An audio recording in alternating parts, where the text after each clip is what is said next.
Smith, come here now. What's this? The weed you've been walking in hidden in your vest over the last 9 months. Huh. And how exactly did that come across your desk? Once is a mistake, twice is suspicious. Samuel Brandon Smith did this for 9 months straight, collected nearly $44,000 in bribes, and hid the drugs inside the same vest that marked him as an officer of the Bureau of Prisons. $3,901 on CashApp. Interesting. I always wondered which thread you pull first. Turns out it was that. He had clipped that vest on for years. He had walked through that gate for years. On the morning of September 4th, 2024, he did both for the last time as a free man. 668 grams of marijuana, 90 grams of THC concentrate, $43,901 in CashApp payments traced back almost 13 months.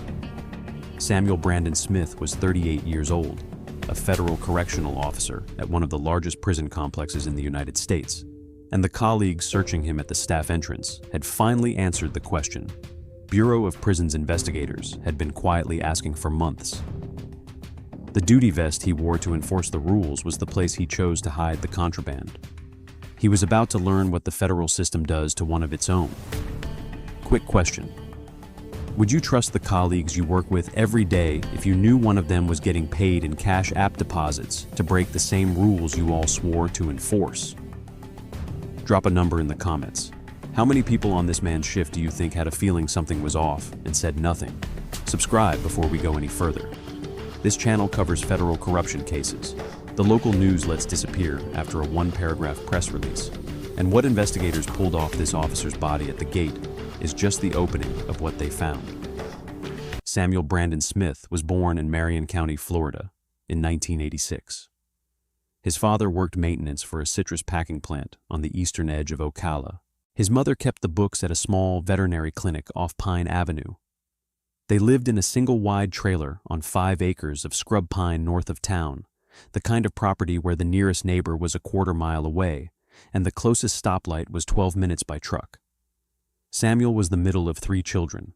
Friends and family called him Sammy. He was a quiet kid. School records from Westport Middle described him as respectful, quiet, occasionally distracted. His 7th grade English teacher noted that he preferred working alone, but cooperated when paired up. He played defensive end on the freshman football team at Westport High School for 1 season, then quit when his father needed him on weekends to help with side jobs hauling brush and rebuilding small block engines for cash. The Smiths were not poor, exactly. They were the kind of working Florida family where a 40-hour week was never enough and a side hustle was assumed. He graduated from Westport High in 2004 with a B average and no plan. He worked a year at a Sunoco station off State Road 200, pumping gas and running the cash register on the overnight shift. He worked another 2 years at a small independent auto shop in northwest Ocala, learning to rebuild transmissions, rotate tires, and pull a transfer case without losing a knuckle. He earned $8.50 an hour. He lived at home until he was 23. In 2009, he applied to the Federal Bureau of Prisons. He had a cousin who already worked at the Coleman Complex in Sumter County, about an hour west of his parents' property, and the cousin told him the pay was steady, the benefits were federal, and the overtime was endless if you wanted it. Samuel wanted it. He passed the entrance exam on his first attempt. He was selected for the Federal Law Enforcement Training Center program at Glencoe, Georgia, in the spring of 2010. He shipped out for the 3-week introductory course and the additional specialized training that followed. His instructors rated him adequate physical fitness, attentive in classroom modules, follows direction without complaint. He graduated in the summer of 2010, 24 years old, with a federal badge, a duty belt, and a starting salary of just under $41,000 a year. His mother drove up to Georgia for the graduation. She brought a disposable camera and took 27 photographs. Most of them came out blurry. He was assigned to the Federal Correctional Complex at Coleman, roughly 50 miles from the front porch where he had been raised. The complex sat on a sprawling property of cleared pine flatwoods off State Road 470, surrounded by chain link, razor wire, gun towers, and a fleet of white government vehicles. It was, by inmate population, one of the largest federal prison complexes in the country. 4 facilities, thousands of beds, a medium security penitentiary, a high security penitentiary, and 2 satellite minimum security camps. Samuel Brandon Smith reported for his first shift in September of 2010 and was assigned to the medium security side. For the next 13 years, he kept his head down. His annual evaluations were unremarkable. The same phrases recurred year over year: meets expectations, reliable on assigned post, knows the institution, cooperative with peers. He took the overtime. He worked the holidays. He bought a used Ford F-150 in 2014 and a small concrete blockhouse on the outskirts of Ocala in 2017. He never married. He had no children. His social media, which investigators would later screenshot in full, showed him at backyard cookouts, holding up a 5-pound largemouth bass at Lake Weir, posing in front of a deer stand in the Ocala National Forest with 2 cousins. By any outside measure, he was exactly what the Bureau of Prisons recruits: local, quiet, loyal, not flashy. The kind of officer who shows up, works the post, and goes home. That trust was about to be tested. The Federal Correctional Complex at Coleman runs on a routine so repetitive it disappears into the walls. Officers report to the staff entrance, swipe their credentials, and pass through a search before entering the secure perimeter. They check in their personal phones, store their personal effects in a locker, and put on their full duty kit: uniform shirt, trousers, belt, boots, radio, and the duty vest. The vest is not optional. It is part of the standardized equipment issued to every correctional officer working the secure side of a Bureau of Prisons facility. It has pockets and compartments designed to hold operational gear: pepper spray, restraints, a notepad, a pen light, a radio carrier. It is bulky by design. It hangs heavy on the body. Once an officer has cleared the staff entrance and signed in for the shift, the vest stays on for the next 8, 10, 12 hours, depending on the post. The staff entrance search is supposed to be the choke point. Every officer walks through it. Every officer is subject to it. In theory, it is the same search an inmate's visitor faces: a metal detector, a pat down where warranted, a check of bags and lunch coolers. In practice, the search of an officer is faster. Officers know each other. Officers trust each other. The line moves. The shift starts on time. The penitentiary cannot run without that kind of low-friction trust between the people who work it. Inside the wire, an officer's day is structured around movement, cell counts, recreation yard rotations, mainline meals, pill line, visitation processing in and out of the visitor center. The institution moves through these blocks of time like a clock, and the officers are the second hand. Samuel Brandon Smith, by his 13th year on the job, had run that clock so many times it had become muscle memory. Inside that institution, there is also a hunger. Federal inmates serving long sentences have money. They have family on the outside who can wire funds. They have other inmates whose family wires funds for them. What they want, more than almost anything, is what they cannot have: cell phones, tobacco, synthetic cannabinoids that read as ordinary marijuana on a quick test, strips of paper soaked in narcotics that can be hidden in mail, pills, plain marijuana. Anything that breaks the monotony of a federal sentence has a price inside, and that price is multiples of the street value outside. The Federal Bureau of Prisons knows this. The Office of Inspector General knows this. Internal Affairs at every major federal complex knows this. Every officer is trained to recognize the recruitment patterns that target staff: the friendly inmate who asks small favors, the outside contact who offers cash for nothing more than carrying a small package across the gate, the slow grooming of a public servant into a paid courier. Every officer is warned, repeatedly, in training, in annual refreshers, in bulletins posted in the muster room. The warning is always the same: you are the wall. If you are for sale, there is no wall. Samuel Brandon Smith had heard that warning every year of his career. Investigators were never able to pinpoint the exact moment Samuel Brandon Smith decided he was for sale. What they had was the financial record, and the financial record was unambiguous. The first CashApp payment of investigative interest cleared on August 6, 2023. The sender on the other end of the transaction was an account linked to a federal inmate's outside contact.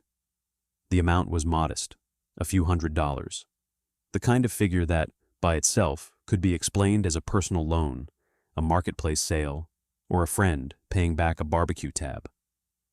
What it actually was, according to the federal indictment and Smith's own later admission, was the entry payment for his first contraband run. The mechanics were ugly in their simplicity. An inmate inside FCC Coleman would identify Smith as an officer who could be approached. A representative on the outside, a family member, a girlfriend, a former cellmate, an associate, would make contact. The terms would be negotiated. A package of contraband would be assembled. The contraband would be passed to Smith outside the institution. Smith would carry it to work in his personal vehicle, walk into the staff entrance with it concealed on his body, pass through the staff search with it on his body, and then, once inside the secure perimeter, hand the package off to the inmate or an intermediary. The duty vest was the hiding place. It had been designed by the federal government to hold pepper spray and restraints and a radio. It had pockets and compartments and Velcro flaps and padded panels. It rode on the torso under a uniform shirt during the search at the staff entrance. It was the one piece of equipment on an officer's body that a perfunctory pat down was least likely to thoroughly probe, because the vest was assumed to be the equipment. The vest was the badge. To search the vest in detail was, in some sense, to accuse the officer of being something he was not supposed to be. Smith understood that. Smith counted on it. The first run worked. The second run worked. By the fall of 2023, the operation had a rhythm. CashApp payments would arrive in advance of each run. The amounts grew. $300, $500, $1,000, sometimes $2,000. The federal indictment would later define the bribery period as running from December 18, 2023 through September 4, 2024, the window during which the contraband actually changed hands inside the institution. The Office of Inspector General would establish that the payments to Smith's CashApp account stretched back further than that, from August 6, 2023 through September 3, 2024. 13 months of money, $43,901 in total. The contraband itself escalated alongside the money. Early on, the packages were small, a few ounces of marijuana, a handful of strips. By the middle of 2024, the runs were larger. Vacuum-sealed bricks of marijuana measured in hundreds of grams. Bottles of THC concentrate. By the time the operation reached its peak, Smith was reportedly carrying enough product on a single run to dose dozens of federal inmates for weeks, all of it tucked into the compartments of the vest he wore as he passed through the staff entrance and signed in for his shift. He was getting away with it. The signs were there, in retrospect. Inside FCC Coleman, the inmates on the medium security side had access to marijuana that had not been there in previous quarters. Smell complaints in the housing units, disciplinary write-ups for positive drug screens that ticked upward. A small uptick in the kind of low-level trade economy that drugs always generate inside a prison. None of it pointed at Smith specifically. None of it pointed at any single officer. The contraband economy of a federal complex is diffuse by nature, and the source can be anything from a corrupt staff member, to a compromised mailroom, to a drone drop in the recreation yard. But the Office of Inspector General had been watching the CashApp ecosystem for months. They had been mapping payments, cross-referencing identifiers, building the kind of financial pattern that turns a vague suspicion into a federal target package. The work was slow. It was patient. It was the kind of investigation that does not announce itself. By late August of 2024, the OIG had Samuel Brandon Smith squarely in its sights. They had a name. They had an account. They had a pattern of deposits that lined up almost perfectly with the operational rhythm of an inmate distribution network on the medium security side of Coleman. What they needed was the package itself. They were about to get it. On the evening of September 3rd, 2024, Samuel Brandon Smith was off shift and at home on the outskirts of Ocala. The exact details of his evening are not in the public record. What is in the public record is that another CashApp payment had been arranged for that day, the last in the long sequence the OIG would later identify, and that another contraband run was scheduled for the following morning. The package was assembled: 668.1 grams of marijuana, broken into compressed bundles. Other substances containing approximately 90 grams of THC concentrate, wrapped, sealed, and ready to be inserted into the compartments of the duty vest hanging in the small concrete blockhouse off State Road 200. If the operation had been smaller, the package might have moved on the morning of September 4th, the way every prior package had moved. Through the front door, through the search, into the secure perimeter, out to the inmate buyer. The OIG had been ready for weeks. The financial trail had been built. The intelligence inside the institution had been corroborated. A coordinated effort had been arranged with Senior Bureau of Prison Staff at FCC Coleman to intercept Smith at the staff entrance on the morning of the next run. The institution had been instructed, at a level above Smith's immediate supervisors, to conduct an enhanced search of Officer Samuel Brandon Smith when he reported for his shift on September 4th. He did not know that. Nothing in his behavior on the morning of September 4th suggested he knew it. He left his house.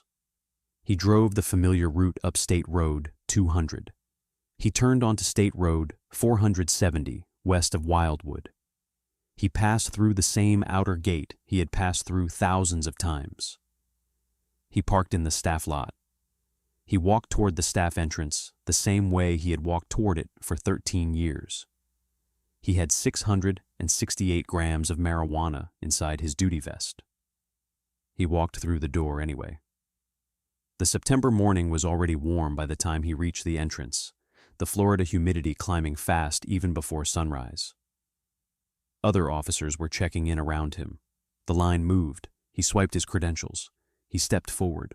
The shift supervisor was waiting. What happened in the next 90 seconds inside the staff entrance at FCC Coleman is the moment the case ended. Staff members searched Smith. They searched the duty vest specifically. Inside the compartments and concealed surfaces of that vest, they recovered the 668.1 grams of marijuana. They recovered the additional substances containing roughly 90 grams of THC. They recovered enough product, by the prosecutor's later description, to constitute clear distribution weight aimed at the federal prisoner population on the secure side of the complex. Smith was detained on the spot. His radio was taken. His credentials were taken. His duty vest, the same garment he had walked through that door wearing for 13 years, became federal evidence in a federal case against him. The investigation that followed was, in the practical sense, already complete. The Office of Inspector General had been building the financial side for months. Now they had the physical contraband. Now they had the officer wearing it.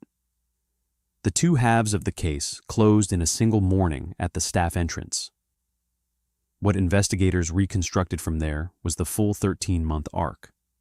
The CashApp records, subpoenaed and traced, mapped every payment from the network of outside contacts associated with FCC Coleman inmates back into accounts controlled by Smith.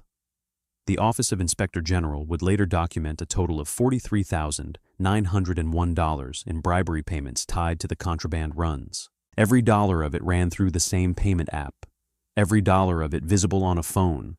Every dollar of it dates stamped against the operational pattern of an officer reporting for shift and walking contraband through the staff entrance. Investigators interviewed Smith in a voluntary capacity in the days that followed. The transcript of that interview is not publicly available in full, but the outcome is on the record. Samuel Brandon Smith admitted, in his own words, that he had smuggled contraband into the Federal Correctional Complex at Coleman in exchange for the bribery payments documented in the CashApp record.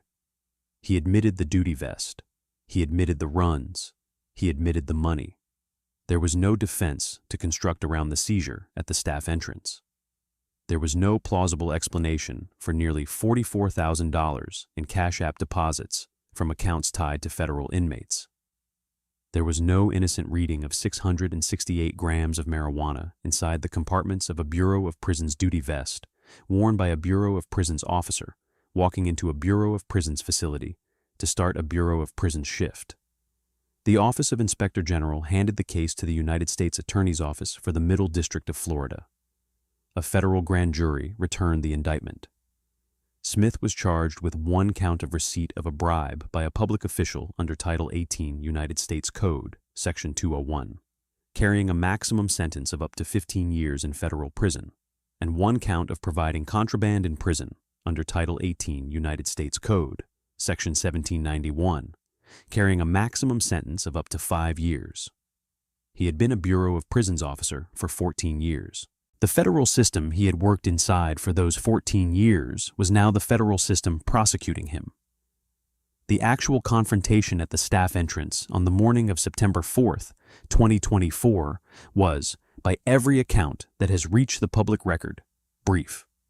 Smith was not given a stage. He was not given a press conference. He was searched, found in possession of the contraband, separated from his weapon and credentials, and removed from the secure side of the institution by his own colleagues. What the available record allows us to reconstruct is the moment itself. Smith arrived at the staff entrance the way he always had. He swiped through. He approached the search line. He had presumably worked the contraband into the vest compartments at home or in his vehicle in the parking lot. He was wearing the vest as he stepped forward. The supervisor who initiated the search was a colleague. The officers conducting the pat-down were colleagues. The conversation as it began would have been the institutional language of a routine action being elevated. Shift supervisor, Officer Smith, step over here. We're going to conduct an additional search this morning. Smith, a search. Shift supervisor, yes sir, arms out, vest off. He would have known what that sentence meant. He would have known, in the seconds it took for the officers to begin probing the vest, exactly what they were about to find. He would have known the package was there. He would have known the package's weight. He would have known there was no alternative explanation he could offer that would survive the moment a hand closed around it. He did not run. He did not fight. He did not produce a weapon. The contemporaneous account is that he was cooperative throughout the search and through the detention that followed. Reportedly, his only spoken response, beyond confirming his identity and acknowledging the search, was a single sentence. Smith, I know what this is about. Those were the last words he spoke as a Bureau of Prisons correctional officer. We're heading into the courtroom now. If this video has held your attention this far, that's because the story deserved to be told properly. Subscribe before the sentencing. This channel covers federal corruption cases the local news lets disappear after a 1-paragraph press release. The amount this officer got paid to compromise the security of an entire federal complex and what the judge said when he handed down the sentence is coming up next. The federal indictment was returned in the Middle District of Florida. The case caption read, United States of America versus Samuel Brandon Smith. Acting United States Attorney Sarah C. Sweeney's office handled the prosecution. The Department of Justice Office of the Inspector General was credited as the investigating agency. Smith retained counsel. The defense strategy, given the evidence, was effectively a guilty plea negotiation from the start. There was no realistic motion to suppress. The search at the staff entrance had been conducted by Bureau of Prison staff at a federal facility on a federal employee in a federal uniform during the federal employee's reporting for a federal shift. The CashApp records had been subpoenaed lawfully. The voluntary interview had been conducted by the agency with jurisdiction over federal employee misconduct. In February of 2025, Samuel Brandon Smith appeared in federal court and pleaded guilty to both counts of the indictment. He admitted receipt of bribery payments by a public official. He admitted providing contraband to a federal prisoner. The plea was entered. A sentencing date was set. On July 30th, 2025, Samuel Brandon Smith stood for sentencing before United States District Judge Thomas P. Barber in the Middle District of Florida. The presentence report laid out the arc: 14 years of federal service, 13 months of bribery payments, 668 grams of marijuana at the staff entrance, $43,901 on CashApp. The defendant's clean record before the offense. The defendant's acceptance of responsibility. The defendant's cooperation during the voluntary interview. The prosecution laid out the harm. A federal correctional officer paid to keep contraband out of a prison, who instead became the pipeline carrying it in. The trust placed in a sworn public official, hollowed out. The compromise of the basic security promise on which a federal complex of thousands of inmates depends. The signal that such a betrayal sends to every other officer at every other facility in the federal system. Judge Barber addressed the defendant directly before pronouncing the sentence. The judge spoke about the badge. He spoke about the uniform. He spoke about the singular weight of a public official paid by the people of the United States to enforce the rules of a federal institution, and the choice this defendant had instead made to sell access to that institution for a phone app payment. He spoke about the inmates inside, the inmates' families, and the officers who walked through that same staff entrance every morning and did the job honestly. The sentence was 3 years and 1 month in federal prison. A forfeiture order in the amount of $43,901, representing the full proceeds of the bribery scheme. The standard term of supervised release to follow. Samuel Brandon Smith, 38 years old, of Ocala, Florida, was remanded into the custody of the United States Marshals Service for transfer into the same Federal Bureau of Prison system he had worked inside for 14 years. The forfeiture means the money is gone. The conviction means the badge is gone. The duty vest, the same garment he had carried 668 grams of marijuana into a federal prison inside of, sits in a federal evidence locker bearing his name. The promise a prison runs on is simple. The people with the keys are not for sale. Samuel Brandon Smith was for sale for $43,901. He walks away with nothing but the record. He will serve his term inside the federal system he betrayed. This case was disturbing. But the case on the right-hand side might be the most outrageous federal corruption story we've covered this year. Click it now.